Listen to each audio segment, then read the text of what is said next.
Patuloy na ipinagtatanggol ni Patrick Beverley ang kanyang dating kakampi na si Russell Westbrook matapos nitong muling banggitin sa kanyang podcast ang naging epekto ng Lakers stint sa karera ng dating MVP. Ayon kay Beverley, simula nang umalis si Westbrook sa Los Angeles Lakers, tila nagbago ang takbo ng kanyang karera mula sa pagiging all-star starter at dating MVP ng liga hanggang sa pagiging ika-6 naman na lamang at ngayon ay pumipirma na ng mga minimum contract deals. Para kay Beverley, hindi ito dahil sa kakulangan ng talento ni Westbrook kundi dahil sa maling imahe na nabuo sa kanya habang nasa Lakers pa. Dagdag pa ni Pat Bev, hindi mo pwedeng sabihing hindi na kayang mag-start ni Russ sa NBA.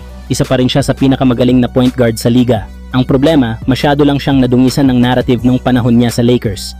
Para kay Beverley, naging unfair ang turing sa kanyang dating teammate, isang player na ibinuhos ang lahat para manalo, ngunit ginawang scapegoat nang hindi naging maganda ang resulta ng koponan.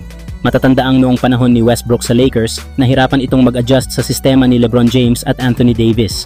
Maraming fans at analysts ang bumatikos sa kanya dahil sa kanyang shooting inconsistency at turnovers, dahilan upang mawalan siya ng starting role at kalaunan ay matrade.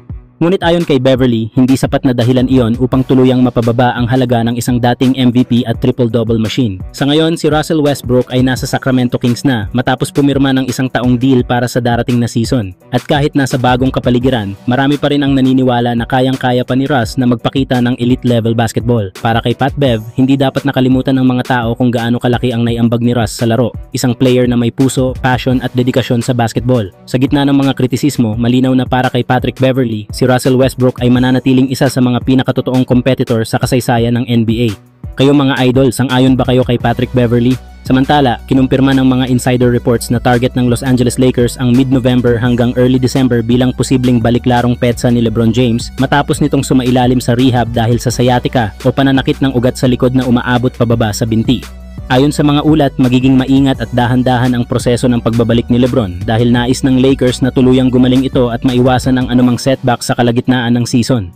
Sa ngayon, patuloy siyang nakatutok sa physical therapy at light workouts habang minomonitor ng team medical staff ang bawat hakbang ng kanyang recovery. Bagamat malaking kawalan si LeBron sa simula ng season, nananatiling positibo ang Lakers camp na makakabalik ito sa 100% kondisyon bago matapos ang taon. Ang veteran leadership at on-court presence ni LeBron ay malaking bagay para sa bagong kombinasyon ng roster na pinangungunahan ni Luka Doncic at DeAndre Ayton. Ang ganitong patient approach ay nagpapakita ng determinasyon ng Lakers na hindi lamang maghabol ng panalo ngayon kundi tiyakin din ang pangmatagalang kalusugan ng kanilang star leader. Kayo mga idol, anong masasabi nyo sa desisyong ito ng Lakers na ipagpaliban muna ang pagbabalik ni LeBron James? Samantala, bagamat hindi naglaro si Luka Doncic sa laban ng Lakers kontra Dallas Mavericks, hindi na iwasang purihin ni Coach Jason Kidd ang dating niyang superstar. Ayon kay Kidd, kitang-kita ang malaking pagbabago kay Luka mula nang matapos ang nakaraang season.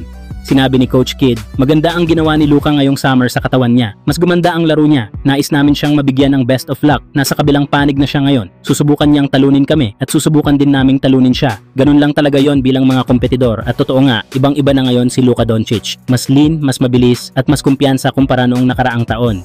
Kitang-kita ang epekto ng kanyang disiplina sa off-season. Mas magaan ang kilos, mas maayos ang conditioning at mas handa sa depensa. Sa nakaraang laro niya laban sa Phoenix Suns, pinatunayan ni Luka kung bakit siya itinuturing na isa sa mga pinakamahusay sa liga. Nagrehistro siya ng 25 puntos, 4 na assists at 7 rebounds. Malinaw mga idol, ang bagong version ni Luka Doncic ay hindi lang mas in shape, kundi mas handang manguna sa Los Angeles Lakers bilang bagong mukha ng prangkisa. Kayo mga idol, kamusta sa tingin nyo ang transformation ni Luka ngayong taon? Mas delikado ba ang Lakers sa kanyang pamumuno?